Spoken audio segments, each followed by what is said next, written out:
نستعين. الصلاة والسلام على إمام غر الميامين وعلى آله وصحبه ومن تبعهم بإحسان إلى يوم الدين.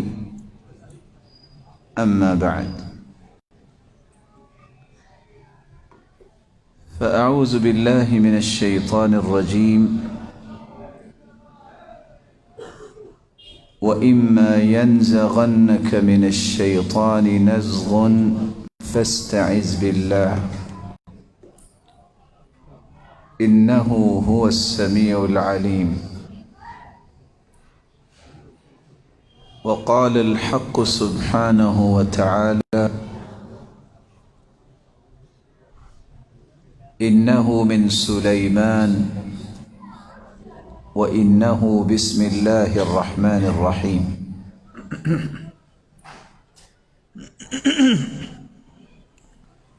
لائق صد تکریم سامعین مکرم، اللہ ذوالجلال جہاں ہمارے خالق و مالک اور رازق ہیں، وہاں اس کی رحمت کے بغیر نہ تو دنیا میں کامیابی ہے اور نہ ہی آخرت میں کامیابی۔ رسول اکرم صلی اللہ علیہ وآلہ وسلم نے صحابہ کرام کو یہ راز دیا تھا: لن يدخل احدكم الجنة بعمله۔ میرے صحابہ، تم میں سے کوئی شخص بھی عمل کی وجہ سے جنت نہیں جائے گا۔ صحابہ کرام نے تعجب کرتے ہوئے سوال کیا: ولا انت یا رسول اللہ؟ اللہ کے پیارے پیغمبر صلی اللہ علیہ وسلم، کیا آپ بھی عمل کی وجہ سے جنت نہیں جائیں؟ قال ولا انا الا ان يتغمدني الله برحمته الواسعة۔ میں بھی اپنے عمل کی وجہ سے جنت نہیں جاؤں گا، بلکہ اللہ کی رحمت کی وجہ سے جاؤں گا۔ یہ پیغام اس قدر گہرا پیغام ہے کہ دنیا میں انسان جتنے بھی اعمال بجا لاتا ہے، اسے کبھی بھی اپنے اعمال پہ ناز نہیں کرنا چاہیے، کبھی بھی اس کو اپنے عمل پہ گمنڈ اور غرور نہیں ہونا چاہیے۔ جب تک اللہ کی رحمت شامل حال نہ ہو، انسان اس کی کوئی قیمت نہیں ہے۔ جس طرح آخرت میں اللہ کی رحمت کے بغیر کامیابی ممکن نہیں ہے۔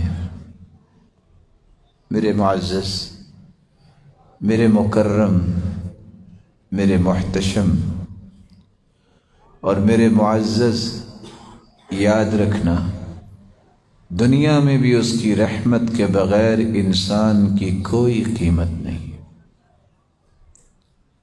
اس لیے ہر وقت اسی کی پناہ تلاش کرنا، ہر وقت اسی پر ہی توکل کرنا، اسی پر ہی اعتماد اور بھروسہ کرنا، یہ وہ سب سے آسان راستہ ہے جس سے آپ زندگی کی ہر مصیبت سے اپنے آپ کو محفوظ کر سکتے ہیں، کور کر سکتے ہیں۔ سلف صالحین اور ہمارے درمیان یہی تو ایک فرق ہے۔ سلف صالحین کا اعتماد ہوتا تھا اللہ پر، گمان ہوتا تھا اللہ پر، وہ مان رکھتے تھے اللہ پر، نہ اللہ ان کا اعتماد توڑتے، نہ ان کا گمان توڑتے، اور نہ ہی ان کا مان توڑتے تھے۔ ہمارا اعتماد اور مان ہوتا ہے انسانوں کے ہاتھوں سے بنائی ہوئی دوائیوں پر، انسانی سوچ اور فکر پر۔ یہ انسانی ناقص ہے، اس پہ کیا گیا اعتماد کیسے ناقص نہیں ہوگا؟ اس لیے آج کی اس مضم میں ہم صرف دو باتیں ہی سمجھنے کی کوشش کریں گے۔ ایک اللہ ذوالجلال کی پناہ لینا، اور ایک اللہ ذوالجلال کے نام سے ہر کام کو شروع کرنا۔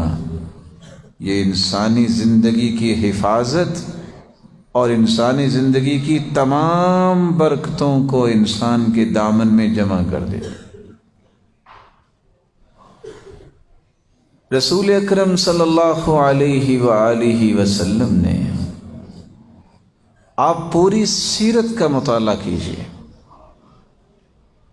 زندگی میں ایک مرتبہ بھی آپ نے کسی انسان کو اللہ کے سوا کسی کے ساتھ نہیں جوڑا۔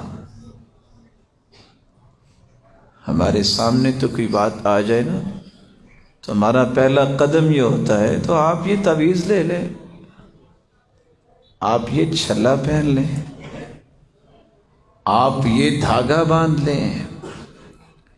رسول اللہ صلی اللہ علیہ وسلم نے جو دین پیش کیا ہے، جب بھی کوئی مشکل آئی ہے کسی صحابی پہ تو رہنمائی کیا دی ہے؟ اس رب کی طرف رجوع کرو، اس رب کی ضمانت اور امانت کو طلب کرو جس کو رب نے ضمانت دے دی۔ جو اللہ کی امانت میں چلا گیا، اللہ ذوالجلال کی امانت اور ضمانت میں جانے والا کبھی بھی نقصان نہیں اٹھائے گا، اس کی حفاظت بھی پھر اللہ ہی کرتے ہیں۔ آج بڑے سے بڑے معاملات ہو جاتے ہیں، کوئی بڑا آدمی کسی کی ضمانت دے دے، کوئی اس کی طرف دیکھتا؟ میرے پیارے اور محترم، جس کی ضمانت اللہ ذوالجلال کے پاس چلی جائے اس کو نقصان پہنچ سکتا؟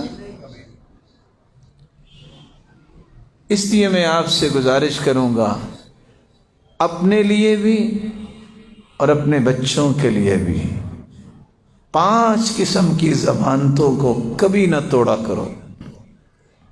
اور میں یہ ادب سے التماس کروں گا، آپ سے گزارش کروں گا کہ یہاں اٹھنے سے پہلے یہ عہد کر کے جائیے کہ زندگی کی آخری سانس تک یہ ضمانتیں ہم نے نہیں توڑنی۔ کون سی ضمانتیں؟ جن 5 ضمانتوں کے ساتھ انسان زندگی کی ہر دکھ، ہر پریشانی، ہر مصیبت سے، ہر ناکامی سے محفوظ ہو جاتا۔ سب سے پہلی ضمانت جس کو رسول اللہ صلی اللہ علیہ وسلم نے ان الفاظ سے بیان کیا ہے، رسول اللہ صلی اللہ علیہ وآلہ وسلم کا فرمان ہے، من صلی الصبح، جو صبح کی نماز پڑھ لیتا ہے، فی جماعہ، جماعت کے ساتھ، من صلی الفجر فی جماعہ، یہ صبح کی نماز جماعت کے ساتھ پڑھ لیتا ہے، فہو فی ذمۃ اللہ، وہ اللہ کی ضمانت اور امانت میں چلا جاتا ہے، اس کی حفاظت پھر اللہ کرتے ہیں۔ فلا تخفروا ذمۃ اللہ، مسلمانوں اپنے ہاتھوں سے یہ ضمانت توڑا نہ کرو۔ ایک شخص نے جب جمعے کی نماز میں دیکھا کہ مسجد بھری ہوئی ہے، جب دوسرے دن فجر کی نماز میں دیکھا تو ایک صف تھی، کہا جس دن فجر کی نماز پہ اتنے لوگ آگے جتنے جمعے میں تھے تو یقین ہو جائے گا بیت المقدس آزاد ہو گئی ہے۔ 1.5 ارب لوگ مسلمان ہونے کا دعویٰ کرنے والے دنیا میں موجود ہیں، لیکن کوئی کہہ سکتا ہے کہ 50 کروڑ نمازی ہیں؟ اللہ ذو جلال کی عبادت ہی تو ہماری زندگی کا اصل مقصود و مطلوب تھا۔ اگر انسان کو اپنے مطلوب و مقصود کا ہی پتہ نہیں ہے، زندگی کے مقاصد کا ادراک نہیں ہے، وہ دنیا جہان کی کامیابیوں کو چیلنج کرتا پھرے، وہ اللہ کے ہاں تو اس کی کوئی قیمت نہیں۔ اور یہی وہ فرق ہے جو ہم سمجھنے سے قاصر رہے، جو صحابہ کو سمجھ آ گیا۔ ہمارے نزدیک نعمت ہی وہ رہ گئی ہے کہ مال کس کے پاس زیادہ ہے، گھر کس کا بڑا ہے، کاروبار کس کا وسیع ہے، کھانا پینا کس کے پاس زیادہ ہے، جبکہ ابو الدرداء رضی اللہ تعالی عنہ فرماتے ہیں من لم يعرف نعمت اللہ علیہ الا فی مطعمہ ومشربہ وقال الحسن وملبسہ، جس بندے کا یہ نظریہ ہو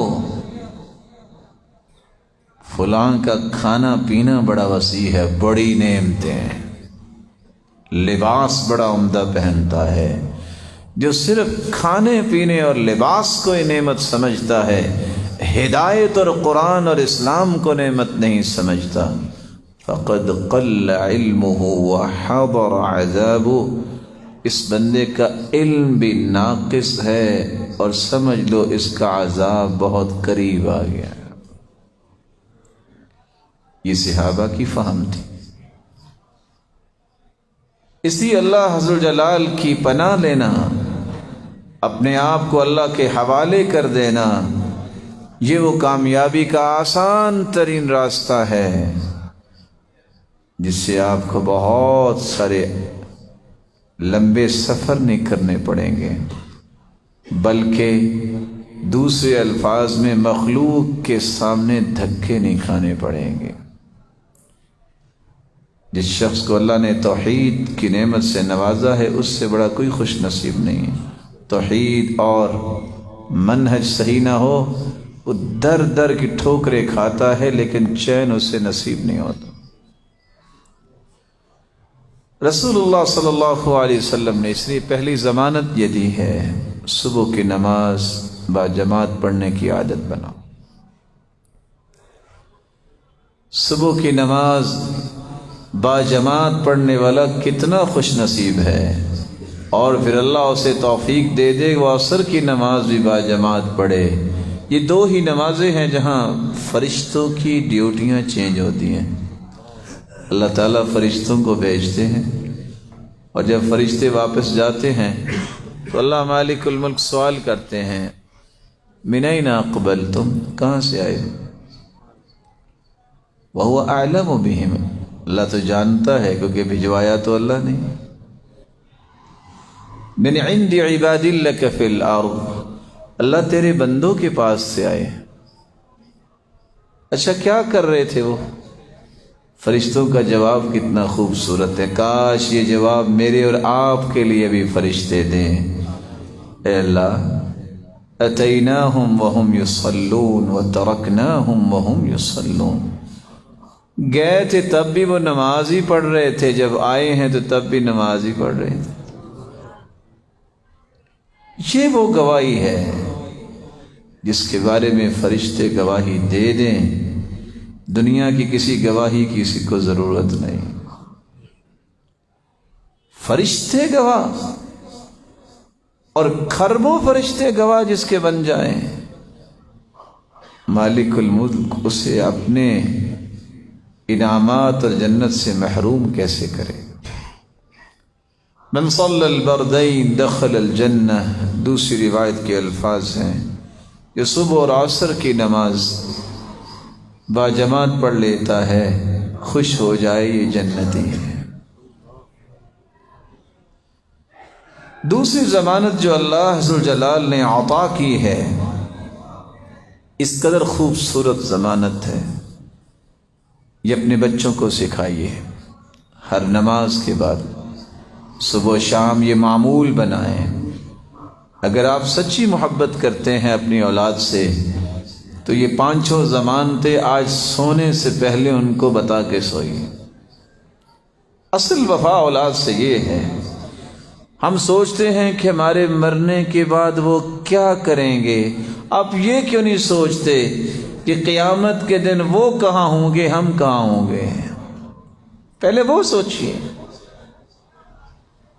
رسول اکرم صلی اللہ علیہ وسلم نے فرمایا من قرأ آیت الکرسی دبر کل صلاة مکتوبہ لم يمنعه من دخول الجنة الا ان يموت۔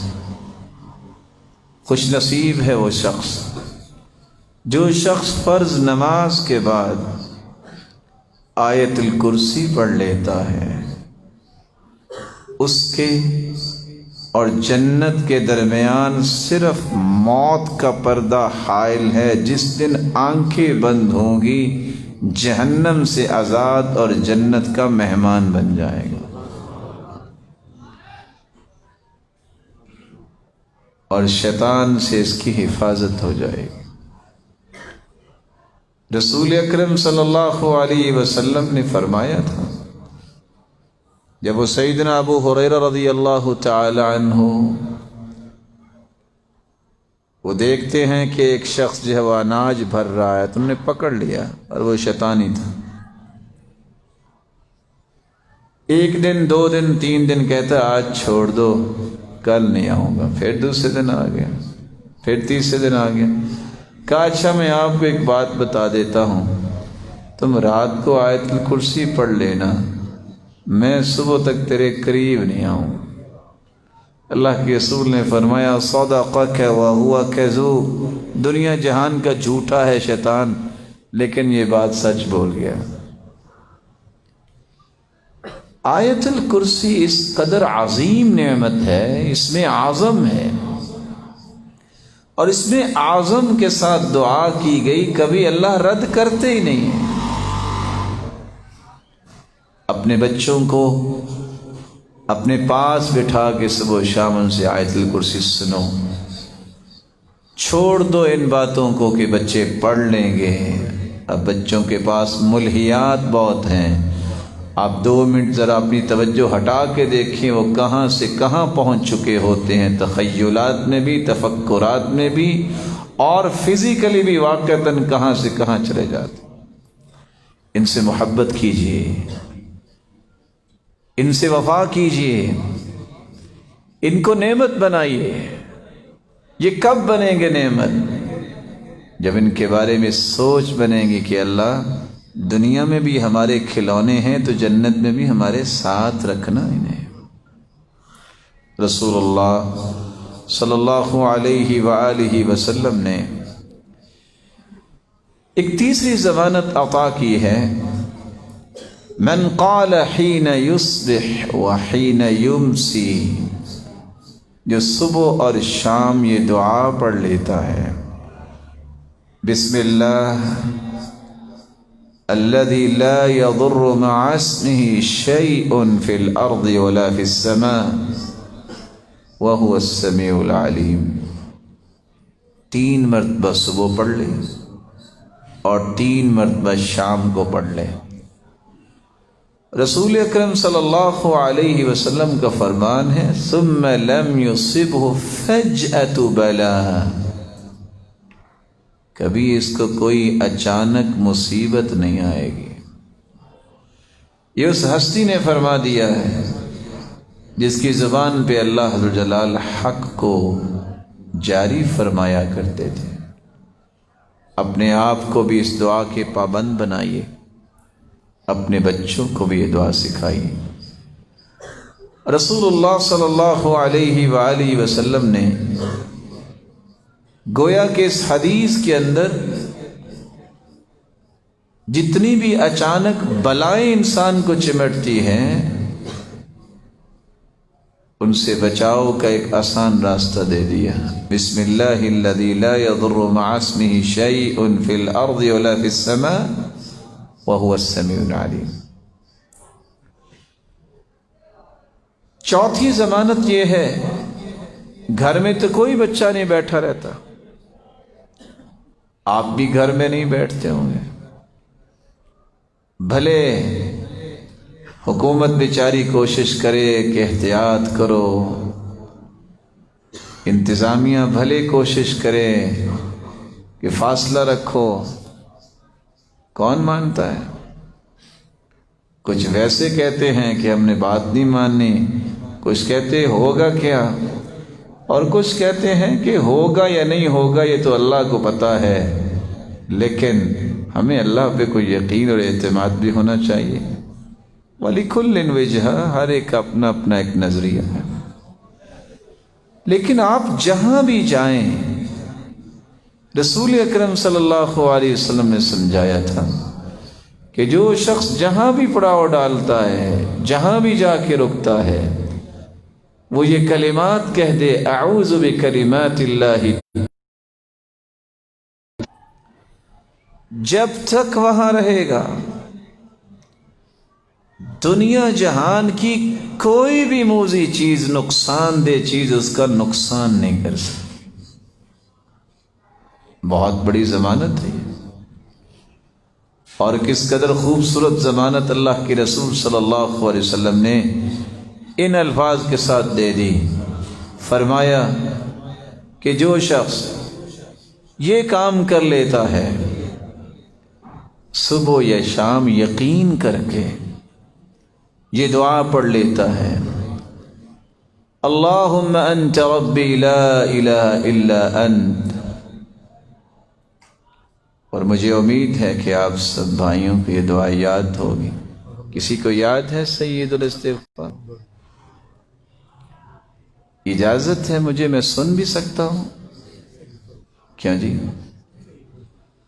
اللہم انت ربی لا الہ الا انت خلقتنی وانا عبدک وانا علی عہدک ووعدک ما استطعت اعوذ بک من شر ما صنعت ابوء لک بنعمتک علی وابوء بذنبی فاغفر لی فانہ لا یغفر الذنوب الا انت۔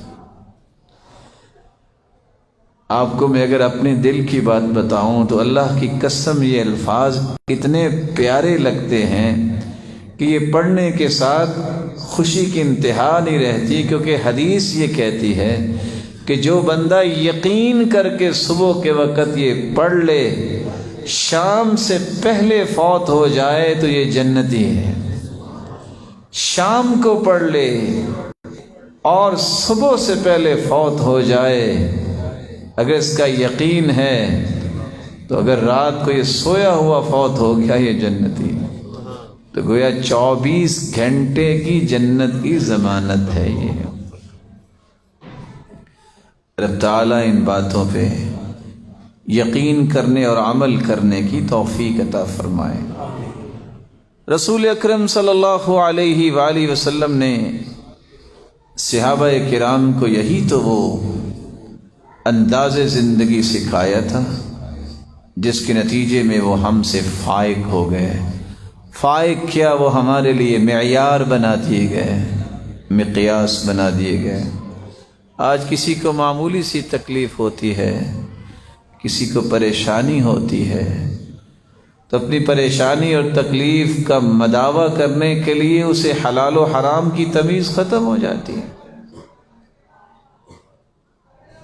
اس لیے اللہ تعالیٰ سے یہ دعا مانگنی چاہیے، یا اللہ ہم بہت کمزور ہیں، ایسا کوئی فتنہ ہماری طرف نہ آئے کہ ہم اس فتنے کو برداشت نہ کر سکیں اور دین اسلام کا راستہ چھوڑ دیں۔ رسول اکرم صلی اللہ علیہ وآلہ وسلم نے صحابہ کرام کو یہ ادب سکھایا کہ پہلے یقین کرو کہ کوئی تکلیف آئے گی نا تو اللہ کی طرف سے آئے گی، لیکن اس کے سبب الگ ہوں۔ کبھی تکلیف آئے گی تمہارے اپنے کرتوتوں کی وجہ سے، وما اصابکم من مصیبت فبما کسبت ایدیکم، تمہارے ہاتھوں کی کمائی. اور کبھی سبب بنے گا، اللہ تعالیٰ نے لکھا ایسے ہے کہ تمہارے گناہ کے معاف کرنا ہے، تم تو معافی سچے دل سے مانتے نہیں ہو، لیکن اللہ تم سے محبت کرتا ہے، تمہیں یہ دکھ تکلیف بیماری دے کے تمہارے گناہوں کو صاف کرنا چاہتے ہیں. کبھی سبب یہ ہوگا کہ رب تعالیٰ کو اتنی محبت ہے آپ سے، آپ کی توحید اور آپ کے اذکار کی وجہ سے، کہ اللہ ذوالجلال نے ایک جنت میں بہت بلند مقام طے کر دیا ہے، لیکن آپ کے اعمال وہاں تک آپ کو پہنچانے کی قابل نہیں ہیں.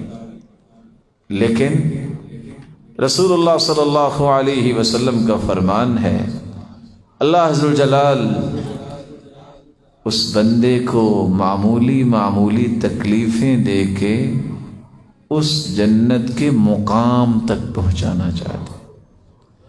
اگر آپ تینوں باتوں پہ غور کریں تو اس میں اللہ کی طرف سے کوئی ظلم تو نہیں ہے. اور سب سے بڑی ناکامی انسان کی اس وقت ہوتی ہے جس کو سلف نے ہمیشہ کنڈیم کیا ہے، جب کسی کی زبان پہ یہ لفظ آ جائے، جو بھی کر لیں ہمارے ساتھ تو برا ہی ہونا ہے. امام غزالی رحمۃ اللہ علیہ کہا کرتے تھے، جس شخص کی زبان پہ یہ الفاظ سن لو یہ نا امیدی کے، تو رک جاؤ. جو بندہ نصیحت نہیں سنتا اور جو بندہ اللہ تعالیٰ سے بدظنی کا شکار ہو جائے، لا یرجى برؤہ، اس کی امید نہیں ہے کہ یہ شخص درست ہوگا جب تک یہ سچی توبہ کر کے دونوں رویے چھوڑ نہیں دیتا. کسی نے پوچھا آپ نے اتنی بڑی بات کہہ دی؟ کہا میں نے نہیں کہی، میں تمہیں اللہ کا قرآن سناتا ہوں. وَإِذَا قِيلَ لَهُ اتَّقِ اللَّهَ أَخَذَتْهُ الْعِزَّةُ بِالْإِثْمِ فَحَسْبُهُ جَهَنَّمُ وَلَبِئْسَ الْمِهَادُ.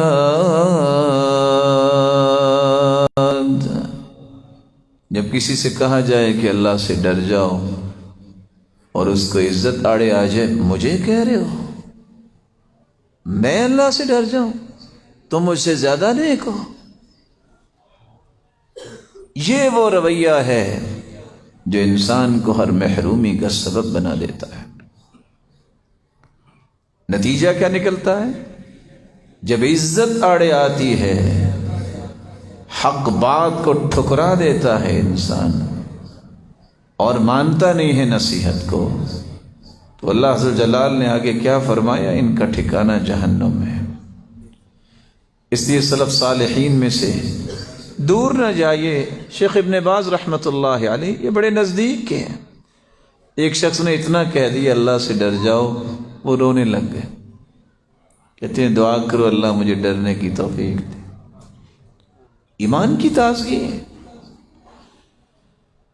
اس طرح جو اللہ ذوالجلال کی رحمت سے نا امید ہو جائے، لا یرجى برؤہ، اس کی گنجائش باقی نہیں رہتی.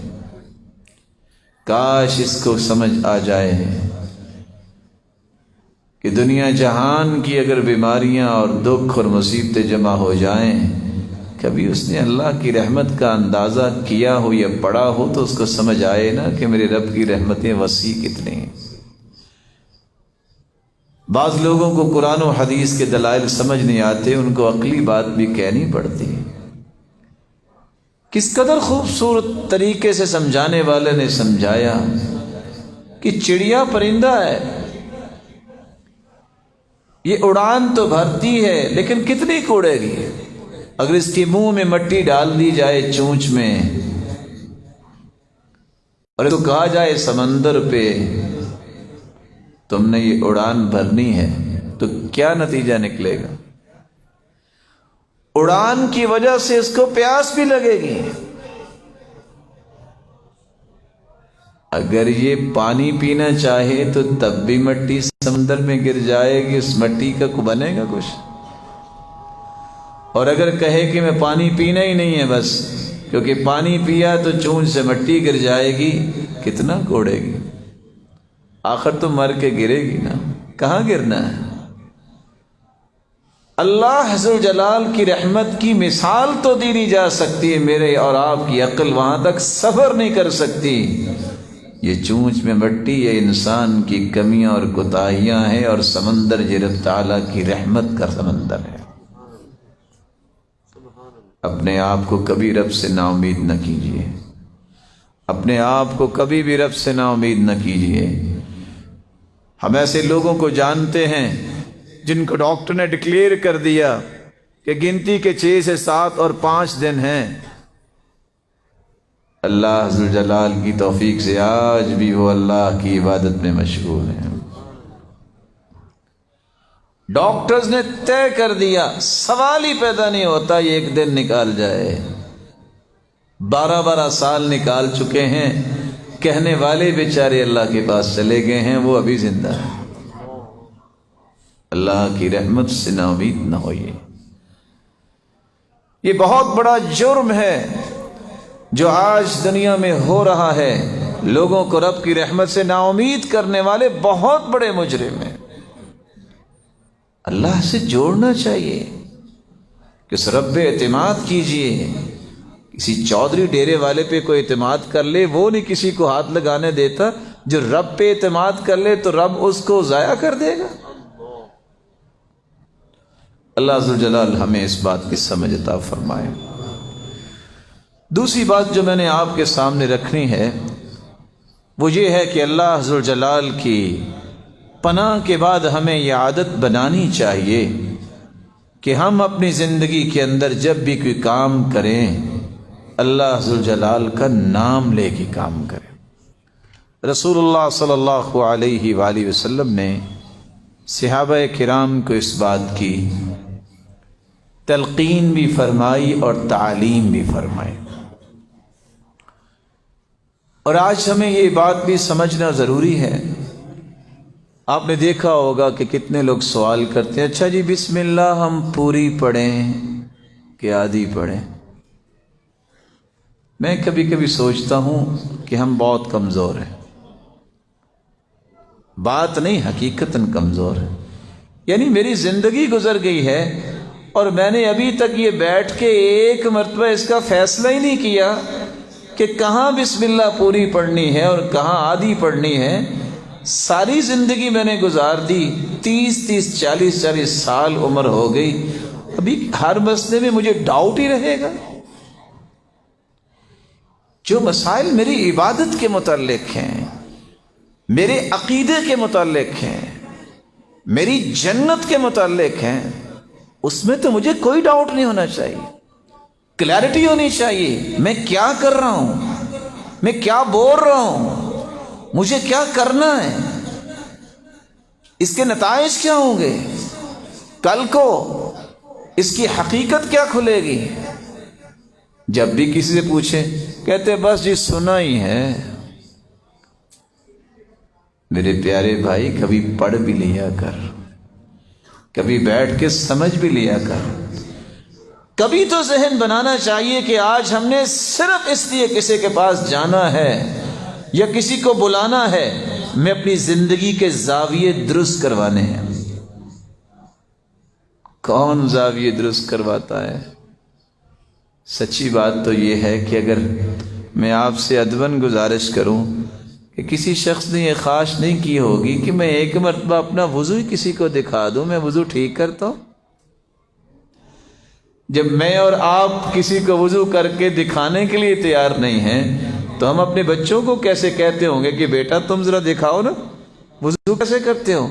بیٹی آپ کھانا پکاتی ہو، اہلیہ سے کہیں کہ آپ کھانا پکاتی ہو، مجھے پہلے وضو تو کر کے دکھاؤ، تمہارا وضو ٹھیک ہے؟ آج یہ شعور ختم ہو گیا۔ پھر کہتے ہیں کہ ہمارے بچے صحابہ کی طرز زندگی اختیار نہیں کرتے، ان کو بتایا ہو تو اختیار کرے نا۔ ان کو تو آپ نے بتایا ہی انسٹاگرام ہے اور فیس بک ہے، اور وہ کام کر رہے ہیں. وہ آپ گھر میں داخل ہو کے خود چیک کر لیں. مجال ہے کوئی آپ کے سلام کا جواب دے. بیٹی اپنی فیس بک پہ بیٹھی ہوگی, بیٹا اپنی فیس بک پہ بیٹھا ہوگا. ہاں اگر ان سے سلام کا جواب لینا ہے تو جاتے ہی وائی فائی بند کر کے گھر داخل ہوا کریں, یا داخل ہو کے 3 مرتبہ سلام کہہ کے دیکھیں. جواب نہ آئے تو وائی فائی کو آف کر دیں, فٹ سے کہیں گے وعلیکم السلام. کیوں؟ آپ نے قبلہ کعبہ خود بنوایا ہے. سوال کرنے والا سوال کرتا ہے, ابا جان یہ سلف صالحین کہتے ہیں کہ 2 3 دن میں قرآن ختم کر, ایسا کیسا ہو سکتا ہے؟ یہ تو 6 گھنٹے بنتے ہیں, بندہ بیٹھ کے پڑھے تو تب ختم ہوگا. کہا بیٹا ویسے ہی ہو سکتا ہے جیسے 6 گھنٹے تم فیس بک پہ بیٹھ سکتے ہو نا, وہ قرآن پہ بیٹھا کرتے تھے.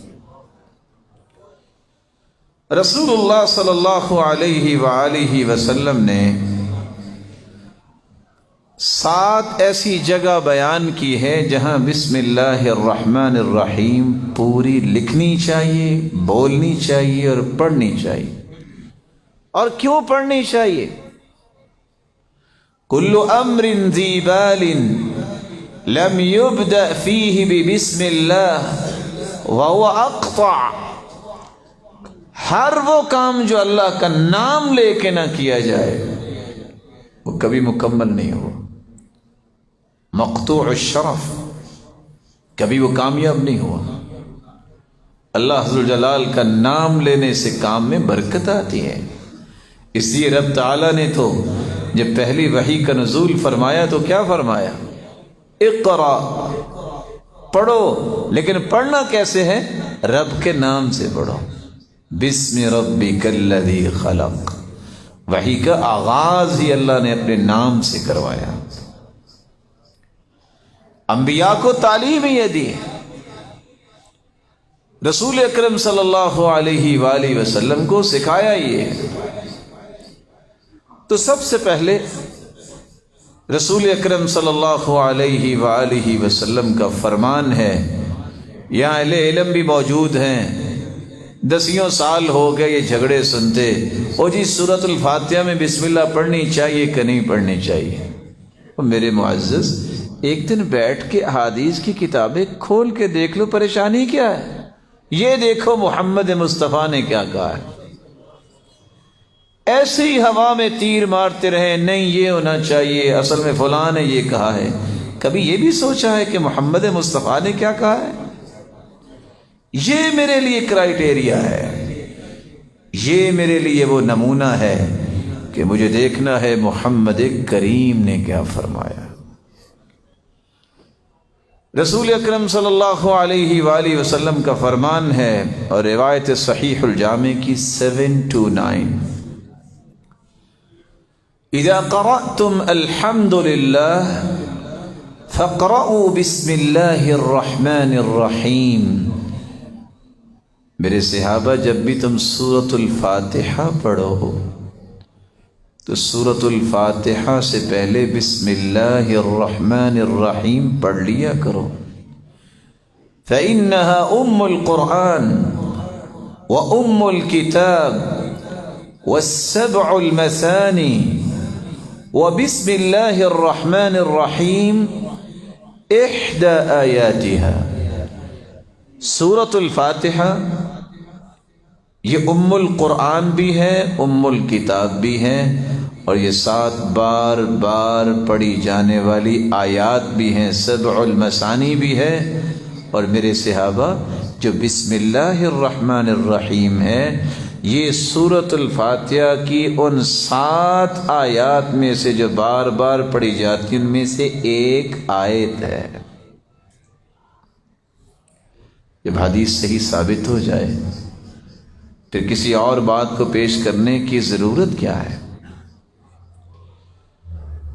پھر ضرورت کیا ہے کہ فلاں نے یہ کہا ہے؟ خربو فلان اور علان ہو, ہم محمد مصطفیٰ پہ قربان کرنے کے لیے تیار ہیں. آج یہی وجہ ہے, فتنے تو بہت زیادہ تھے, جب ہم نے اصول چھوڑے, منہج چھوڑا, فتنوں نے ایسا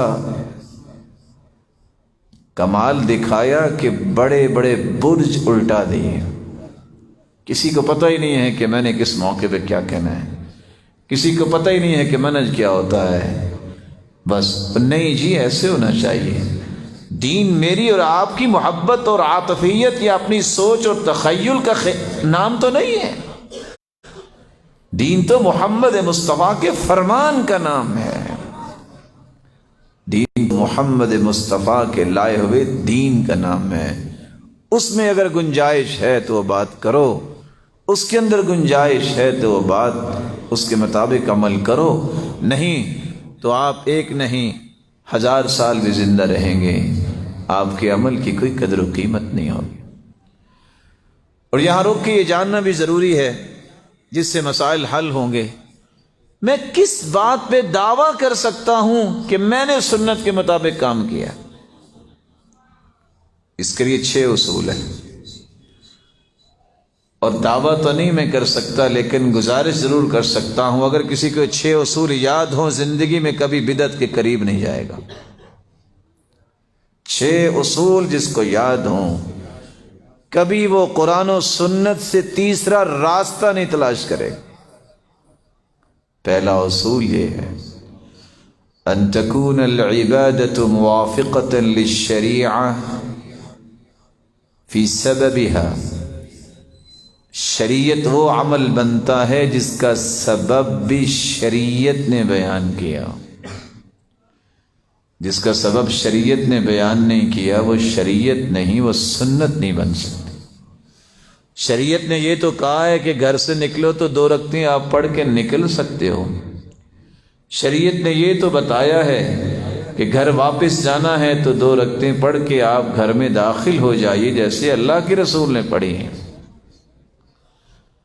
لیکن اگر آپ کہو کہ نہیں میرے گھر میں تو 22 کمرے ہیں، میں نے ہر کمرے میں 4 رکعتیں پڑھنی اور یہ سنت ہے، اس کی تمہیں دلیل دینی پڑے گی. ویسے آپ 100 رکعتیں بھی پڑھیں، نوافل پڑھ سکتے ہیں، لیکن کسی عمل کو آپ یہ طے کر دیں کہ یہ سنت ہے، اس کا سبب تمہیں شریعت میں پیش کرنا پڑے گا. رسول اکرم صلی اللہ علیہ وآلہ وسلم نے سوموار اور جمعرات کو روزہ رکھا. آپ رکھ سکتے ہیں.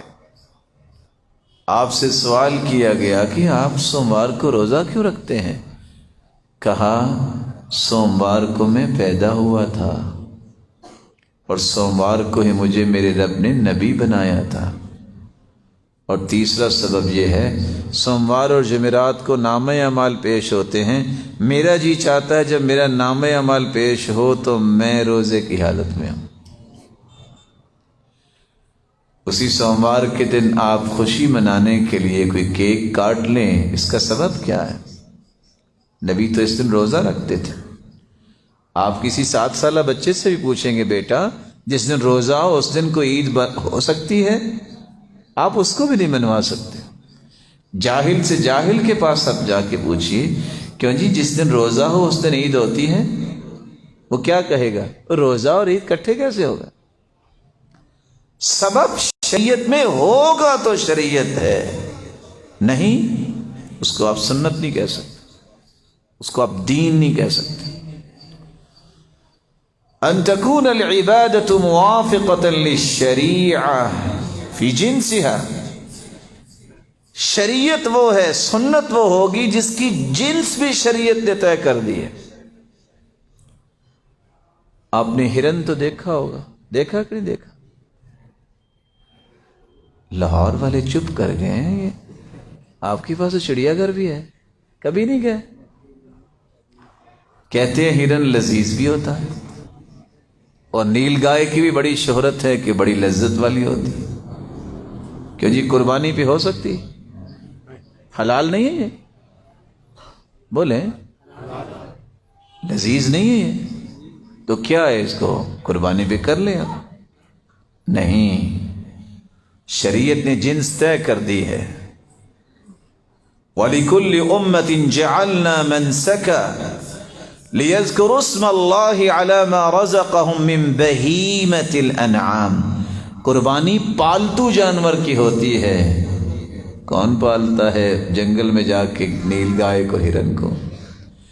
اور پھر امام نووی نے اجماع نقل کیا ہے، الاجماع انہ لا یجزئ فی الاضحیہ الا الابل والبقر والغنم. بہیمۃ الانعام اونٹ ہے مذکر مؤنث، گائے ہے مذکر مؤنث، بھیڑ بکری ہے مذکر مؤنث، یہ 4 ہی تو جوڑے ہیں، ان میں سے آپ قربانی کر لو. اگر تو آپ سنت کے مطابق قربانی کرنا چاہتے ہیں تو جو جنس شریعت نے طے کی ہے آپ کو وہ کرنی پڑے گی. اور اگر آپ کے معیارات ہی بدل گئے ہیں اور چھوڑیں جی فلاں چیز بڑی مزیدار ہوتی ہے، تو کل کو کسی کو صحیح بخاری کا باب مزیدار لگا، باب لحم الدجاجہ، مرغی کا باب، تو وہ کہے کہ میں نے مرغی قربانی پہ کرنی ہے، تو مان جائیں گے آپ؟ معیار شوق اور ذوق نہیں ہے، معیار میری خواہش اور تمنا نہیں ہے. سنت وہ ہے جس کی جنس کا تعین شریعت نے کر دیا. تیسرا اصول، ان تكون العبادة موافقة للشریعة فی کیفیتها. سنت وہ عمل ہوتا ہے میرے محترم جس کی کیفیت، جس کی ترتیب شریعت نے خود بتا دی. شریعت نے نماز کی اور وضو کی ایک ترتیب بتائی اور کیفیت بتائی. سب سے پہلے وضو میں کیا دھوتے ہیں؟ بولیں. اگر کوئی بندہ بیٹھا یہ کہہ دے او بڑی تھکاوٹ ہے جی، آج نہ پہلے پاؤں دھوتے ہیں پھر چہرہ دھو لیں گے، کام وہی کرے جو وضو میں کرتے ہیں، وضو ہو جائے گا اس کو؟ بھی کام تو وہی کیا ہے نا. ہم بھی جب کسی سے گزارش کرتے کہتے حرج کیا ہے، نیکی کا کام ہی ہے نا. اللہ کے رسول صلی اللہ علیہ وسلم نے نماز کی بھی ایک کیفیت بتائی ہے، پڑھ کے دکھائی ہے. پہلے قیام ہوتا ہے، پھر رکوع ہوتا ہے، پھر سجدہ ہوتا ہے. اگر کوئی کہے بس جی مولانا صاحب آپ کو کیا پتا ہے، آپ کبھی کوئی بازار گئے بڑی تھکاوٹ ہے تو آج پہلے 2 سجدے کر لیتے ہیں، بعد میں رکوع کر لیں گے، اٹھ کے قیام کر کے سلام پھیر لیں گے. چیزیں تو وہی ہیں لیکن یہ سنت نہیں ہوگی، یہ شریعت نہیں ہوگی. سنت اسی کو کہتے ہیں جس کی کیفیت محمد مصطفیٰ نے بیان کر دی ہے، کر کے دکھا دیا ہے. كان اذا قام من الليل كبر ورفع يديه حذو منكبيه او حيال اذنيه. کیفیت طے ہے. اللہ کے رسول جب بھی نماز کے لیے کھڑے ہوتے تو دونوں ہاتھوں کو کندھوں کے برابر لے آتے یا کانوں کی لو تک اٹھاتے. یہ ہے سنت. یہ سنن نبی داؤد کی روایت ہے کہ صحابہ سینے تک اپنے ہاتھ اٹھاتے. جو شخص کانوں سے بھی اوپر ہاتھ لے جاتا ہے، اگر دنیا میں کوئی حدیث ہے تو وہ بتانی چاہیے تاکہ اس پہ عمل ہو سکے. جو طریقہ رسول اللہ سے صحیح سند سے ثابت نہیں ہے وہ سنت نہیں ہو سکتا. رسول اکرم کا طریقہ تو یہ ہے ثم یشد بہما علی صدری، اپنے دونوں ہاتھوں کو پھر مضبوطی سے سینے سے باندھتے. کسی اور جگہ باندھتا ہے تو اس کو سنت کہتے وقت دلیل دینی پڑے گی. کوئی ایسی حدیث صحیح ہے تو بتا دے. دنیا میں مکتبے اور لائبریریاں بھری ہوئی ہیں، کوئی ایک صحیح حدیث بتا دے کہ رسول اللہ صلی اللہ علیہ وآلہ وسلم سے یہ بات صحیح سند سے ثابت ہے، مسلمانوں کو وہ کرنا چاہیے. لیکن نہیں ملے گی. تو سنت وہ ہوتی ہے جس کی کیفیت اور ترتیبی شریعت نے طے کی ہو. میں نہیں طے کر سکتا، آپ نہیں طے کر سکتے. ان تكون العبادة موافقة للشریعة فی قدرها. چوتھا ضابطہ یہ ہے کہ سنت اس عمل کو کہیں گے جس کا اندازہ بھی شریعت نے طے کر دیا ہے. آپ نے وضو کرنا ہے تو ہاتھ کتنی مرتبہ دھوئیں گے؟ بولیے. اگر 6 مرتبہ دھو لیں تو پھر کیا ہوگا؟ کیوں بھئی آتی تو ہے نا، وضو کیا ہے نا، کیا عرض ہے اس میں؟ فجر کی 2 رکعتیں ہم پڑھتے ہیں فرض، اگر 4 پڑھ لے تو پھر کیا ہوگا؟ بھئی اللہ کے سامنے سجدہ ہی کیا ہے نا، نماز ہی پڑھی ہے نا، کیا ہوا؟ فتنے بڑے ہیں، بس بڑا وقت ہم نے چھٹی کی مسجد سے، اب میں نے نا زور کی رکھتے 5 اور 6 پڑھنی کرنی، ٹھیک ہے، کفارے ادا ہو جائیں گے نا؟ کیوں ٹھیک نہیں ہے؟ اس کی تعداد طے ہے۔ رسول اللہ صلی اللہ علیہ وسلم نے فرمایا قیامت کے نزدیک فجر کی 2 رکعتوں کی بجائے لوگ 4 پڑھا کریں گے، صحیح الجامع کی روایت۔ یہ نماز سنت کے مطابق نہیں ہو، بلکہ جس شخص نے 3 سے زیادہ وضو کے اعضاء کو دھویا، آپ نے کیا فرمایا؟ فمن زاد، جس نے زیادتی کی اس پر، فقد اعتدى او ظلم فقد اخطا، ظلم بھی کیا، زیادتی بھی کی، غلطی بھی کی۔ سچ بتائیے گا شریعت نے عیدوں کی تعداد بھی طے کی ہے کہ نہیں کی؟ ہاں بولیے، اس کا سبب بھی بیان کیا ہے کہ نہیں کیا؟ سبب پہلا یہ ہے کہ روزے رکھو تو عید مناؤ، انعام لے لو رب سے۔ دوسرا سبب کیا ہے؟ کہ عید پڑھو اور قربانی آ کے کرو، عید الاضحیٰ، سبب طے ہے،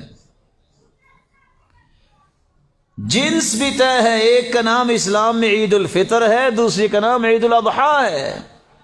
وَقَدْ أَبْدَلَكُمُ اللَّهُ خَيْرًا مِّنْهُمَا، اللہ کے رسول نے نام لیا ہے کہ جاہلیت میں 2 دن لوگوں کی خوشی کے ہوتے تھے، اللہ نے تمہیں اس سے بہتر 2 دن دے دیے ہیں، ایک عید الفطر کا دن ہے، ایک عید الاضحیٰ کا دن ہے۔ سبب بھی بیان کر دیا، اس کے نام کا تعین بھی کر دیا، اور اس کی کیفیات بھی بتا دی کہ آپ نے پہلی رکعت میں 7 تکبیریں پڑھنی ہے، دوسری میں 5 تکبیریں پڑھنی ہے، کیفیت بھی بتا دی ہے۔ اللہ ذوالجلال کے پیغمبر نے اس کی تعداد بھی بتا دی ہے،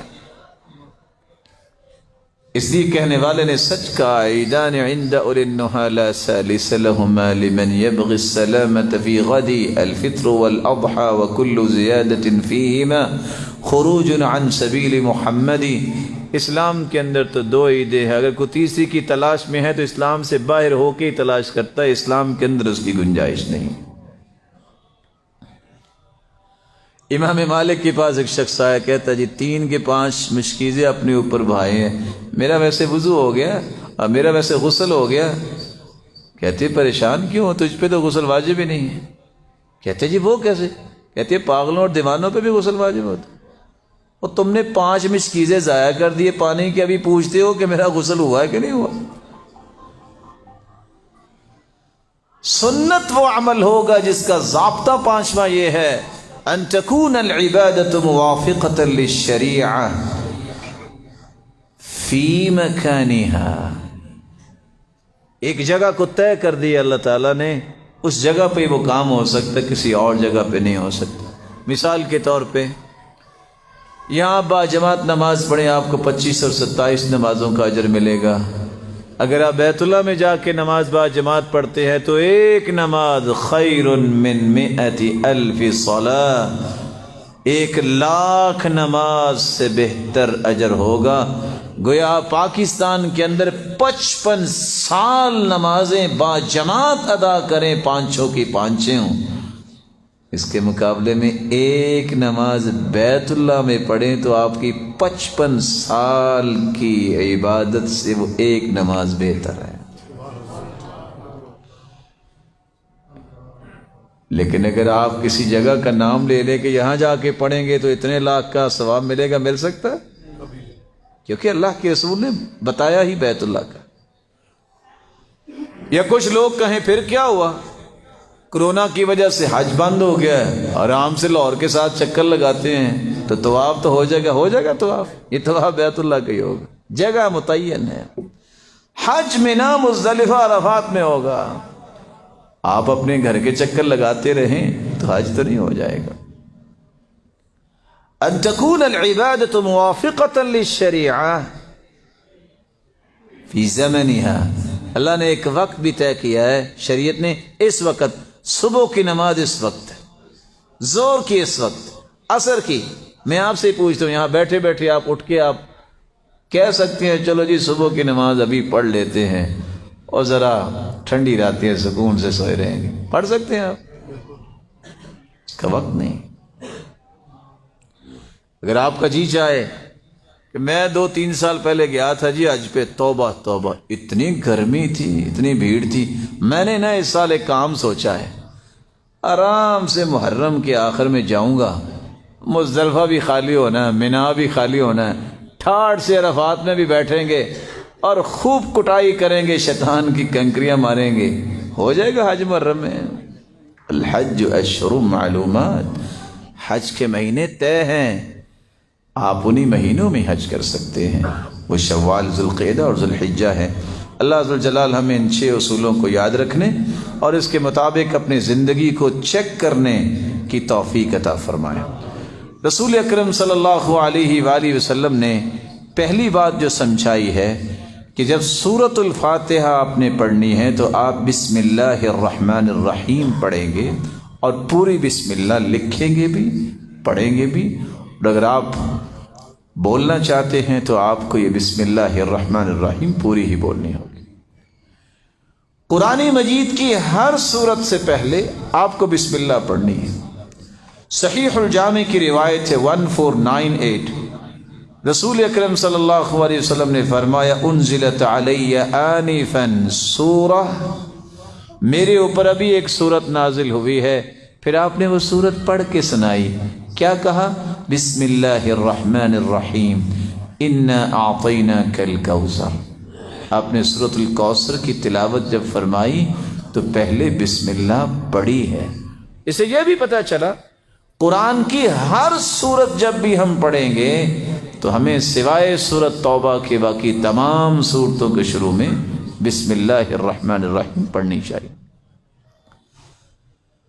آپ جب قرآن کی تلاوت کرتے کرتے دوسری سورت شروع کرتے ہیں تو آپ کو وہاں بھی بسم اللہ پڑھنی چاہیے، کیونکہ رسول اللہ صلی اللہ علیہ وسلم کے بارے میں عبداللہ ابن عباس فرماتے ہیں، روایت صحیح الجامع کی 4864، كان لا يعرف فصل السورة حتى ينزل عليه بسم الله الرحمن الرحیم۔ اللہ کے رسول صلی اللہ علیہ وسلم کو جب بسم اللہ نازل ہو جاتی تو پتہ چلتا کہ اب نئی سورت شروع ہو رہی ہے، تو نئی سورت کے لیے بسم اللہ پڑھنی چاہیے اور بسم اللہ الرحمن الرحیم پوری پڑھنی چاہیے۔ چوتھی جگہ آپ کی کانٹریکٹ سائن کرنے لگے ہیں، آپ کوئی خط لکھنے لگے ہیں تو آپ کو 786 لکھنا جائز نہیں ہوگا۔ بسم اللہ مت لکھیے، بسم اللہ الرحمن الرحیم لکھیے۔ اللہ کے رسول صلی اللہ علیہ وسلم نے بھی جب ہرقل کو خط لکھا تو یہ لکھا تھا بسم اللہ الرحمن الرحیم من محمد رسول اللہ الى ملک الروم ہرقل الى ہرقل عظیم الروم۔ آپ نے پوری بسم اللہ الرحمن الرحیم لکھی۔ یہاں ایک چھوٹی سی بات آ گئی ہے تو میں آپ کی خدمت میں پیش کر دوں۔ بعض لوگ منہج کو چھوڑ کے بڑے خوش ہوتے ہیں۔ منہج کو چھوڑنا کیسے ہے؟ محمد عربی جیسا موحد تو اللہ نے دنیا میں بھیجا کو نہیں ہے، لیکن محمد عربی صلی اللہ علیہ وسلم نے لکھا ہے الہ ہرقل عظیم الروم، ہرقل کی طرف جو روم کا بادشاہ ہے۔ ہم شاید اس بات پہ آج سوچنے کے لیے تیار ہی نہیں ہیں، ہم کہتے ہیں اوئے فلاں اور گالی دے دیتے ہیں، اور اگر امریکہ یا کسی کا نام بھی لے تو ہم وہی الفاظ بولتے ہیں جن الفاظ کو شریعت نے اپنے اندر جگہ نہیں دی۔ ہم کیا اس کتے کو سمجھتے ہیں کہ کسی مسلمان کا رویہ نہیں ہونا چاہیے۔ کافر تھا ہرقل، اس کو بھی اگر دعوت دی ہے، کوئی بات کہی ہے تو کہا ہے عظیم الروم، روم کا بادشاہ ہے۔ کسی کی برائی کی وجہ سے اپنے لیول کو گرایا نہیں کرتے۔ آپ کی اپنی بھی عظمت ہے، مسلمان ہیں، آپ کا اخلاق ہے. اس لیے تو کہا کرتے تھے سلف وَلَا وَرْعَ لِسَيِّئِ الْخُلُقِ، جس کا اخلاق اچھا نہیں پوری زندگی متقی نہیں بن سکتا. السَّابْ كَالْمُشْرِفِ عَلَى الْهَلَكَةِ، گالی دینے والا تو کنارے پہ کھڑا ہے، کسی وقت بھی یہ آگ میں گر سکتا ہے. المستبان الشیطانان یتہاتران یتکاذبان، دو لوگ آپس میں گالیاں دے رہے تھے، فرمایا دونوں شیطان ہیں، دونوں شیطان گتھم گتھا ہو رہے ہیں اور دونوں جھوٹ بول رہے ہیں. گالی تو کوئی منہج نہیں. منہج یہ ہے اللہ کے رسول صلی اللہ علیہ وسلم کے صحابی عدی بن حاتم کو گالی دینے والے نے گالی دی. وہ غلام سے کہتے ہیں ذرا جاؤ ان سے پوچھو آپ کھانا کھائیں گے، آپ کو کھانا پیش کرے. یہ منہج ہے. منہج یہ ہے. یحییٰ بن معاذ کی بات آپ نے سنی ہوگی، گالی دینے والے نے گالی دی، وہ مسکرا دی. ساتھی کہتے جواب کیوں نہیں دے رہے؟ کہتے فَلِمَاذَا تَعَلَّمْتُ إِذَنْ، اگر میں نے گالی کا جواب گالی سے دینا تھا تو میں نے علم کیوں پڑھا؟ علم والے تو گالی کا جواب گالی سے نہیں دیتے. منہج یہ ہے. گالیاں بھی دی اور باتیں بھی کی حسن بصری کو. انہوں نے کھجور کا ٹوکرا اس کے گھر بھجوا دیا. پوچھتا ہے یہ کیا؟ کہا تحفہ ہے. کہتے وش المناسبہ، مناسبت کیا ہے؟ کہا پتہ چلا تھا آپ نے بڑی کوشش اور محنت کر کے مجھے نیکیاں دی ہیں تو میں نے کہا میں ذرا منہ ہی میٹھا کروا دوں. بعض چیزیں بڑا سبق دیتی ہیں لیکن بعض بندے بڑے گہرائی سے غور بھی کرتے ہیں. تو میں نے ایک مجلس میں کہہ دیا کہ بھائی اب ٹوکرا کھجوروں کا پاکستان تو نہیں مل سکتا کیونکہ سندھ والے بھی باہر ہی بھجوا دیتے ہیں کھجوریں، تو چلو آپ کوئی گورمے کا ڈبہ ہی بھجوا دیا کرو. تو ایک کہنے والا کہتا ہے کہ میں نے اتنی گالیاں آپ کو دینی ہے آخر گورمے کی دکان آپ کو میرے نام کروانی پڑے گی. منہج گالی دینا نہیں ہے، گالی کے جواب میں دعائیں دینا منہج ہے. رسول اکرم صلی اللہ علیہ وسلم نے سکھایا یہ ہے. اپنے منہج کو نہ چھوڑو. کوئی برائی کرتا ہے تو کرتا رہے، ہم اپنی اچھائی چھوڑ دیں. رسول اللہ صلی اللہ علیہ وآلہ وسلم نے یہ منہج دیا ہے. آپ نے خط لکھا من محمد ابن عبد اللہ ورسولہ الی ہرقل عظیم الروم. جب خط لکھا تو پوری بسم اللہ الرحمن الرحیم لکھی ہے. ویسے آپ میں سے کسی کو پتہ ہے کہ 786 کیا ہے؟ کیا جی؟ یعنی انسان کس قدر مسکین ہے، یہ فکری مسکین میں تو کہوں گا. اپنا نام لکھے تو سابقے لاہ کے لگاتا تھکتا ہی نہیں ہے. اتنا اتنا لمبا نام لکھے گا. میرے بھائی تیرے قلم میرے قلم، تیری زبان میری زبان کی اس سے بڑی سعادت کیا ہے کہ میں اپنے رب کا نام لکھ لوں، میں اس کے محبوب کا نام لکھوں، میں اس پہ درود بھیجوں صلی اللہ علیہ وسلم کہہ دوں. اس سے بڑی سعادت کیا ہے؟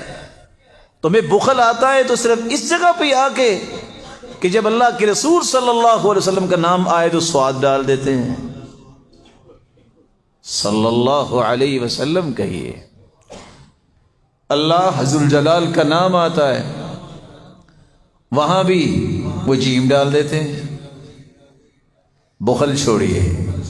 اس لیے حدیث کہتی ہے ابخل الناس من ذکرت عنده فلم يصل علی. کائنات میں سب سے بڑا بخیل وہ ہے جس کے سامنے محمد مصطفیٰ کا نام لیا جائے اور پھر وہ درود نہیں پڑھتا. بخیل وہی نہیں ہوتا جو مال خرچ نہیں کرتا، یہ سب سے بڑا بخیل ہے جو درود نہیں پڑھتا. رسول اکرم صلی اللہ علیہ وآلہ وسلم نے غیر مسلم کو دعوت دی ہے، تب بھی آپ نے پوری بسم اللہ الرحمن الرحیم لکھی ہے. یہاں کانٹریکٹ سائن ہوتا ہے، وہاں دو کام کبھی نہیں ہوتے. اور میں ادباً گزارش کروں گا اگر اپنے کاروبار کو کامیاب بنانا چاہتے ہو ان دو کاموں کو کبھی نہ چھوڑا کرو. پہلا کام لکھنے بیٹھو، سائن کرنا ہے، کانٹریکٹ لکھنا ہے تو سب سے پہلے بسم اللہ الرحمن الرحیم پوری لکھو. اور دوسرا کام جو شاید آپ کے لیے نیا ہو، لیکن مجھے امید ہے کہ آپ کے لیے نیا نہیں ہوگا، آپ پڑھے لکھے لوگ ہیں۔ حدیث میں آتا ہے جب کوئی کاروباری ڈیل کرو نا، فشوبوا بالصدقہ، آپ جب کاروباری ڈیل کر رہے ہوتے تو شیطان بھی ہوتا ہے وہاں، اس لیے شیطان کے جبڑے توڑنے کے لیے کاروباری ڈیل کرتے وقت جو ہے آپ صدقہ کرو تاکہ اس کاروبار میں شیطان کا کوئی حصہ نہ ہو۔ فشوبوا بالصدقہ، یہ وہ راز ہے جو شریعت نے دیے ہیں، یہ ہمیں سمجھنے چاہیے۔ اللہ ہمیں اس بات کی توفیق۔ آپ صلی اللہ علیہ وآلہ وسلم نے کسی کو امان لکھ کے دی ہے، اس میں بھی آپ نے بسم اللہ الرحمن الرحیم لکھا ہے۔ بنی زہیر بن عقیش، اس قبیلے کو جب آپ نے امان لکھ کے دی تو وہاں بسم اللہ الرحمن الرحیم لکھا۔ آپ کے لیے یہ تعجب کی بات ہوگی، علماء بیٹھے ہیں اختلاف بھی کر سکتے ہیں، کہ آپ صلی اللہ علیہ وسلم کی طرف جب کھانا قریب کیا جاتا، کان اذا قرب الیہ الطعام یقول بسم اللہ، جب آپ صلی اللہ علیہ وسلم کے قریب کھانا کیا جاتا تو آپ اپنی زبان سے کون سے الفاظ بولتے؟ بسم اللہ۔ صحیح الجامع کی روایت 4768۔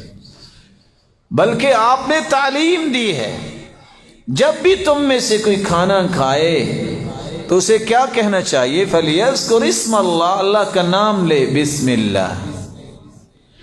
اور تیسری حدیث میں آتا ہے جب کسی کو بسم اللہ پڑھنا بھول جائے تو کیا پڑھے؟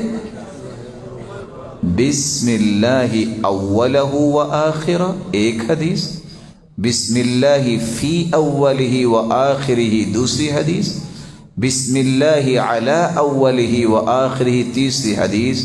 آپ ان تینوں میں سے کوئی کلمہ بھی پڑھ سکتے ہیں۔ جب آپ یہ پڑھ لیں گے تو جو شیطان آپ کے ساتھ کھا رہا ہے، وہ جو کچھ کھایا ہے وہ بھی کہہ کر دے گا، وہ آپ سے دور ہو جائے۔ چوتھی جگہ جس کے بارے میں شاید کہ ہمیں خیال ہی نہیں رہتا، آج کتنے لوگ ہیں جو پریشان ہیں جادو جن سے۔ آپ صلی اللہ علیہ وسلم نے یہ راز دیا تھا، فرمایا ستر ما بین اعین الجن وعورات بنی آدم اذا وضع احدکم ثوبہ ان یقول بسم اللہ، لباس اتارتے وقت بسم اللہ ضرور پڑھیے، یہ وہ کلمات ہیں جس کی وجہ سے جن اور انسان کے درمیان پردہ حائل ہو جاتا ہے، جن دیکھ نہیں سکتا۔ وگرنہ یہ بات یاد رکھیے گا، یہ موقع نہیں ہے، وگرنہ میں تفصیل آپ کے سامنے رکھتا کہ نظر بد صرف انسانوں کے نہیں لگتی، نقصان صرف جو ہے جادو نہیں کرتا، جن بھی نقصان کرتے ہیں۔ رسول اکرم صلی اللہ علیہ وآلہ وسلم کا یہ فرمان صحیح الجامع کا ہے، 3610 حدیث کا نمبر ہے۔ اور آپ صلی اللہ علیہ وسلم نے اس لیے قضاء حاجت کے لیے کوئی جائے تو وہاں بھی تعلیم دی، کیا فرمایا کہ جب بھی کوئی جائے واش روم میں تو اسے کہنا چاہیے بسم اللہ، اللہم انی اعوذ بک من الخبث والخبائث۔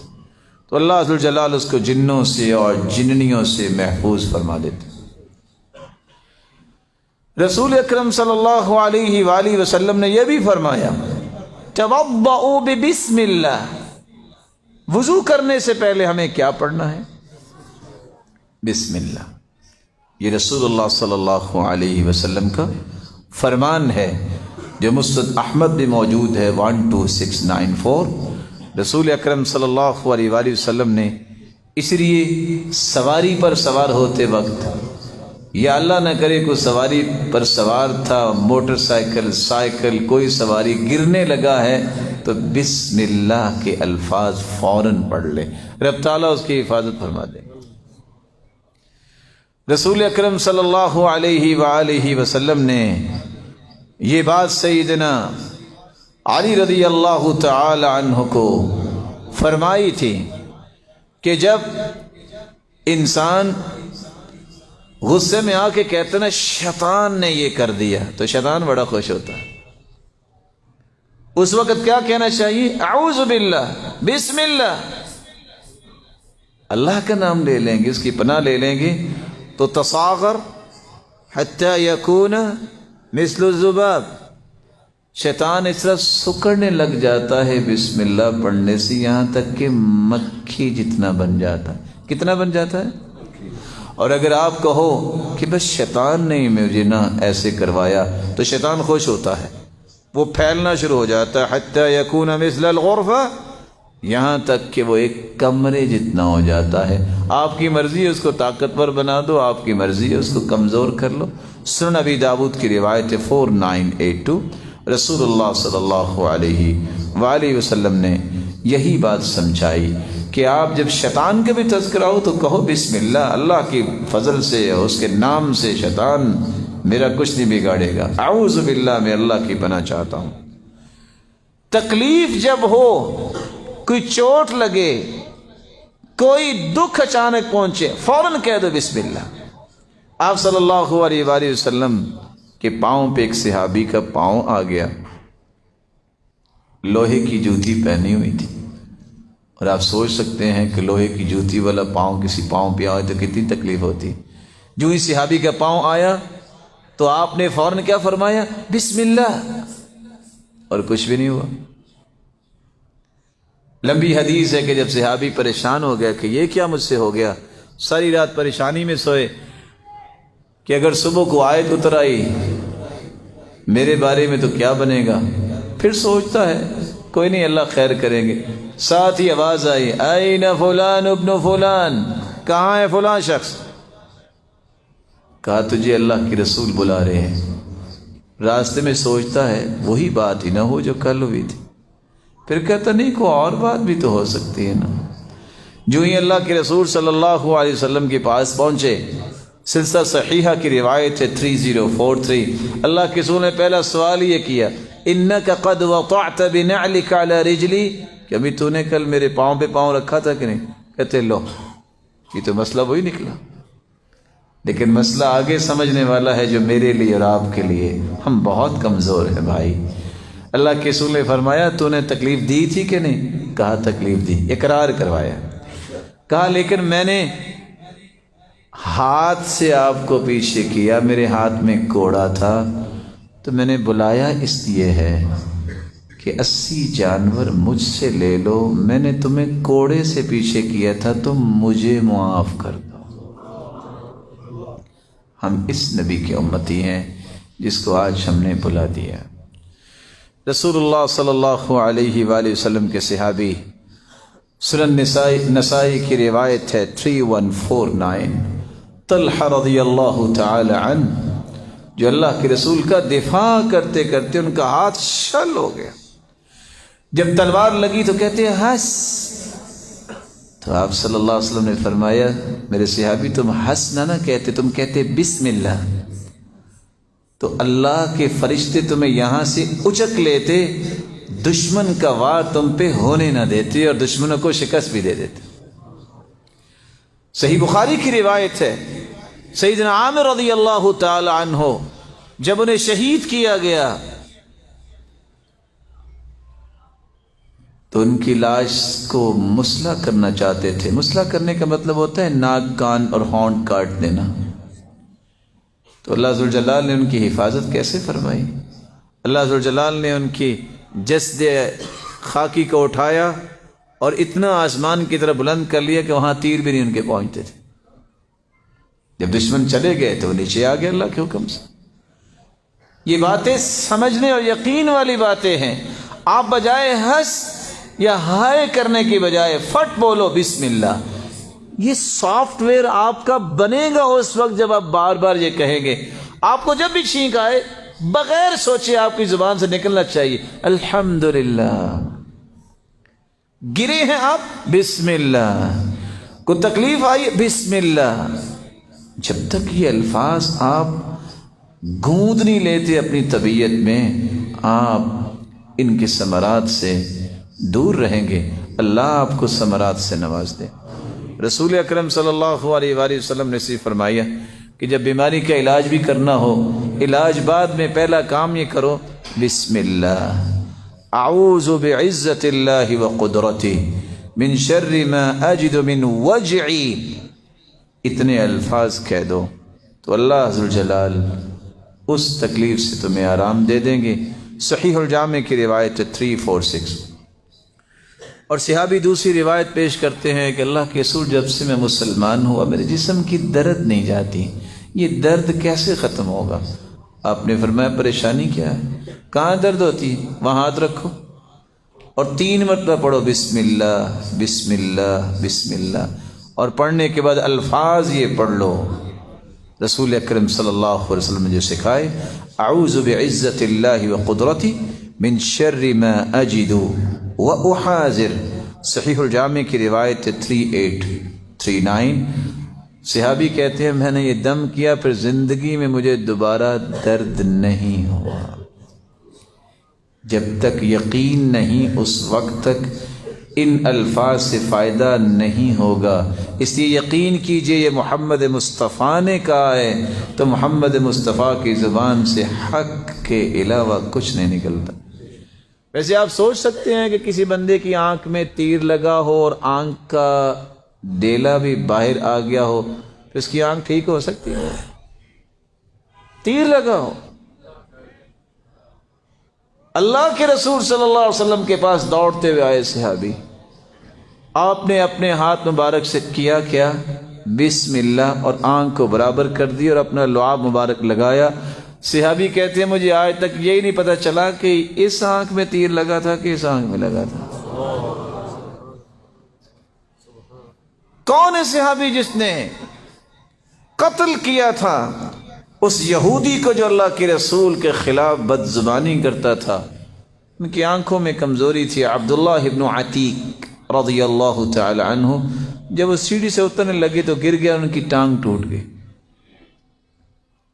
اس وقت تو بیٹھ گئے گدھے پہ، جب پہنچے اللہ کے رسول کے پاس اترا نہیں جا رہا، صحابہ کو کہا کہ ذرا اتارو، کہ اللہ کے رسول حرکت نہیں کر رہے، کہا پریشان نہیں ہونا، اوپ سوت رجلا، ٹانگ سیدھی کرو، کہا اتنی ہمت بھی نہیں ہے۔ آپ نے کیا کیا؟ بسم اللہ، ہاتھ پھیرا اور وہ اٹھ کے کھڑے ہو گئے۔ کہتے ہیں پتہ نہیں میری یہ دائیں ٹانگ ٹوٹی تھی کہ بائیں ٹوٹی تھی۔ اللہ کا نام لینا سیکھیے، اس کے نام کی جو برکتیں ہیں وہ کون پہچانتا ہے؟ جو ان برکتوں کو حاصل کرنا چاہتا ہے اور پھر یقین کر کے یہ الفاظ بولتا ہے۔ رسول اکرم صلی اللہ علیہ وسلم نے نظر کا دم بھی اگر سکھایا ہے تو اس میں بھی پہلے الفاظ یہی سکھائے ہیں، بسم اللہ ارقیک، میں اللہ کے نام کے ساتھ تمہیں دم کرتا ہوں۔ من کل شیء یؤذیک من شر کل نفس او عین حاسد، بسم اللہ ارقیک واللہ یشفی، میں اللہ کے نام کے ساتھ دم کرتا ہوں اور اللہ شفا دینے والا ہے۔ صحیح الجامع کی روایت ہے 70۔ یہاں رک کے میں ایک چھوٹی سی گزارش کروں گا۔ نظر بد یہ بہت بڑی بیماری ہے۔ لو كان سابق القدر لسبقه العین، اگر تقدیر پر بھی کچھ سبقت لے جانے والی چیز ہوتی تو نظر بد ہوتی۔ اور حدیث میں آتا ہے قیامت کے نزدیک اونٹ ہنڈیا میں اور مرد قبروں میں اکثر جائیں گے تو نظر بد کی وجہ سے جائیں گے۔ اسی نظر بد سے اپنے آپ کو بچانے کا طریقہ کیا ہے کہ آپ صبح و شام کی اذکار کریں، ہر نماز کے بعد قل اعوذ برب الفلق قل اعوذ برب الناس پڑھیں، اور اللہ عز و جلال حفاظت فرمائے اگر کسی کو سستی ہوگی اور نظر بد ہو گئی تو یہ دعا پڑھ کے اس کو دم کریں، بسم اللہ ارقیک من کل شیء یؤذیک من شر کل نفس او عین حاسد، بسم اللہ ارقیک واللہ یشفیک۔ اور خصوصاً صبح و شام بچوں کو وہ دم کریں جو ابراہیم علیہ السلام اپنے بیٹوں کو دم کیا کرتے تھے۔ جبریل امین تشریف لائے، اللہ کے رسول صلی اللہ علیہ وسلم کو دیکھ کے کہتے ہیں ارا فی وجہک الغم، اللہ کے رسول آج آپ پریشان ہیں؟ کہا نہیں، یہ حسن و حسین جو میرے دونوں پھول ہیں یہ بیمار ہیں۔ کہا اللہ نے بھیجا اس لیے ہے، آپ ان کو دم کیجئے ان کلمات کے ساتھ، اعیذکما بکلمات اللہ التامہ من کل شیطان وہامہ ومن کل عین لامہ. اتنے کلمات پڑھ کے اللہ کے رسول نے دم کیا. فقام یلعبان، اور حسن و حسین دونوں اٹھے اور کھیلنے لگ گئے. آپ جس طرح مالی طور پر خود کفیل ہونا چاہتے ہیں، اپنی اولاد کو کرنا چاہتے ہیں، میرے محترم اور مکرم بھائی دینی طور پہ بھی اپنے آپ کو خود کفیل کیجئے. اگر کوئی ایسا مسئلہ ہو تو بچوں کو بھی یہ دعائیں آنی چاہیے، گھر والوں کو بھی یہ دعائیں آنی چاہیے. آپ خود دم کریں، اللہ کی رحمت تو ہر گھر میں نازل ہو سکتی ہے. مت کسی کا محتاج بنیے، دم کیجئے اپنی اولاد کو. رسول اکرم صلی اللہ علیہ وآلہ وسلم نے فرمایا، جو بندہ گھر سے نکلتے ہوئے یہ لفظ بول دیتا ہے، بسم اللہ توکلت علی اللہ ولا حول ولا قوة الا باللہ، ایسے انسان کو کہا جاتا ہے حسبک قد ہدیت وکفیت ووقیت، میرے بندے تم ہدایت یافتہ بنا دیے گئے ہو، تجھے تیرا رب کافی ہو گیا ہے اور تجھے شیطان کے وسوسوں سے بچا لیا گیا ہے. یہ پڑھ کے گھر سے نکلنا چاہیے. رسول اکرم صلی اللہ علیہ وسلم مسجد میں داخل ہوتے تو تب بھی انہی کلمات کو ادا کیا کرتے تھے. بسم اللہ والسلام علی رسول اللہ، جو صحیح الجامع کی روایت ہے 4716. لیکن اگر 7 روایتوں کو جمع کیا جائے دعا یہ بنتی ہے جو پڑھنی چاہیے، اعوذ بوجہ اللہ الکریم، اعوذ باللہ العظیم وبوجہہ الکریم وسلطانہ القدیم من الشیطان الرجیم، بسم اللہ والصلاة والسلام علی رسول اللہ، اللہم اغفر لی واعصمنی من الشیطان وافتح لی ابواب رحمتک. رسول اکرم صلی اللہ علیہ وآلہ وسلم نے ذبح کرتے وقت بھی فرمایا کہ بسم اللہ پڑھ کے قربانی کیا کرو. آپ صلی اللہ علیہ وسلم نے فرمایا جب رات کو تم اپنے بستر پہ جاؤ تو وہاں بھی آپ کو یہ الفاظ پڑھ کے ہی لیٹنا چاہیے، بسم اللہ وضعت جنبی اللہم اغفر لی ذنبی واخسأ شیطانی وفک رہانی وثقل میزانی واجعلنی فی الندی الاعلی. صحیح الجامع کی روایت ہے 4649. رسول اکرم صلی اللہ علیہ وسلم جب بھی بستر پر لیٹتے تو یہ دعا پڑھتے، بسم اللہ، اللہ میں تیرے نام کے ساتھ اپنے آپ کو بستر پہ لٹا رہا ہوں، اللہ تو میرے گناہوں کو معاف کر دینا اور شیطان کو مجھ سے دور کر دینا، اور میں اگر کسی بھی اسیری میں ہوں اے اللہ اس اسیری کو ختم کر دے، غموں سے آزاد کر دے، بیماریوں سے آزاد کر دے، اور میرے نام اعمال میں نیکیاں زیادہ کر دے. اللہ قیامت کو میرے درجے کو بلند کر دے. اور آپ صلی اللہ علیہ وسلم نے یہ بھی فرمایا کہ جب کسی میت کو اپنی قبر میں اتارنا ہے تو وہاں بھی یہی کلمات بولیے، اذا وضعتم موتاکم فی قبورہم، جب تم میت کو قبر میں داخل کرو تو سنت یہ ہے یدخل من قبل رجلی، لوگ قبر کے دائیں یا بائیں چارپائی رکھ دیتے ہیں، ایسا نہیں کرنا چاہیے. سنت کیا ہے؟ پاؤں کی طرف چارپائی رکھے، یدخل من قبل رجلی، پاؤں کی طرف سے میت کو قبر میں اتارا جاتا ہے، اور یہ کہتے ہوئے اتاریں بسم اللہ وعلی سنت رسول اللہ صلی اللہ علیہ وسلم. صحیح الجامع کی روایت ہے 832. اللہ ذوالجلال سے دعا ہے اللہ ذوالجلال ہمیں ان ضمانتوں سے نواز دے جن ضمانتوں میں انسان چلا جائے تو کبھی نقصان نہیں ہوتا. اللہ ذوالجلال ان باتوں کو سمجھنے کی توفیق دے اور اس کے مطابق عمل کی توفیق دے. جتنے روشن چہرے تشریف فرما ہیں مولا کریم سب کو اپنی حفاظت میں لے آ، سب کو رحمتوں سے نواز دے، ہر قسم کی بیماری اور مصیبت سے محفوظ فرما. الہ العالمین ان سب کو اپنی رحمت سے ایمان کی خوبصورت کیفیت میں رکھ اور قیامت کے دن اپنے محبوب کی رفاقت اور اپنے دیدار کا مستحق بنا. وآخر دعوانا الحمدللہ.